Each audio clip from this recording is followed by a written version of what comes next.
we think everything changed with the bank crisis in March, and that bank crisis has not ended, and we don't see it ending for quite some time.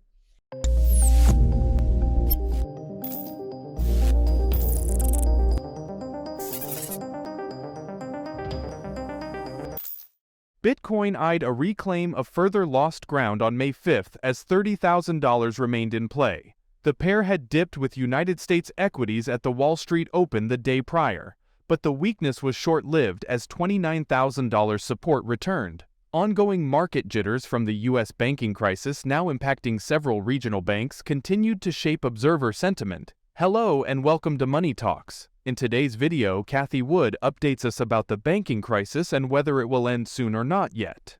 This week, Janet Yellen, Treasury Secretary, came out and said that she thinks that the government will run out of money to pay bills by June. And so many people thought it would last through August, but apparently tax revenues are not coming in as high as they thought. And so the deadline is now moved from what many people thought could be August, September, to June 1st. So this is all about the debt ceiling debate.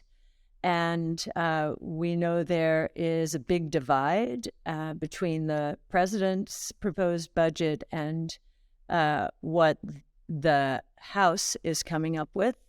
And they do not seem to be talking to one another or with one another. The one thing I wanted to focus on in terms of fiscal policy and all of the government spending that has been spewing out since the beginning of COVID is that it seems like government spending is beginning to crowd out the private sector. And what I mean by that, this is related to the banking crisis, actually. If you look at what people are doing with their money as they leave banks, they're going into Treasury securities for the most part, in money market funds, safety. And it is interesting that they think they're lowering their risk by leaving the banking system and increasing their returns by going into treasuries. That's not the way the world is supposed to work. You usually increase your returns as you're increasing risk. So the incentive to do it, given the bank failures that seem to be occurring regularly nowadays, the sensible thing to do is to go for the higher return and the lower risk. 100% of all regional banks in the United States have their stocks in the red today for the first time ever, crypto media account WhaleWire noted on Twitter. This comes a day after Federal Reserve Chair Jerome Powell said the U.S. banking system was stronger than ever. Financial commentary resource The Kobisi Letter considered the potential for the fallout to continue to ripple outward. Today is the first day since March that markets are taking the banking crisis seriously, it argued, as stocks and crypto fell. S&P 500 is down over 100 points from its high this week, while regional banks are at fresh lows. At first, it appeared the crisis was isolated. Perhaps this isn't as isolated as it seemed. Well, this week, the Fed did increase the Fed funds rate again, 25 basis points. We're now at 5.25, 21 times where we were a little more than a year ago. So a 21-fold increase in interest rates from 25 basis points to 5.25. Now, never has the Fed raised rates in the middle of a crisis. And they do seem still to be separating or compartmentalizing what's going on. We have the tools to deal with a crisis, and we're doing that. And we need to fight inflation as, right now, a primary goal of monetary policy. After the Federal Reserve raised interest rates this week, market expectations nonetheless pivoted to predicting an end to the hiking cycle. According to CME Group's FedWatch tool, the next rate decision, due in mid-June, will not result in another shift higher. What is the incentive for investors to move funds into banks when they're seeing deposit outflows, which may be accelerating for all we know? We know money growth is coming down at an accelerated rate, and demand deposits are the biggest part of money growth.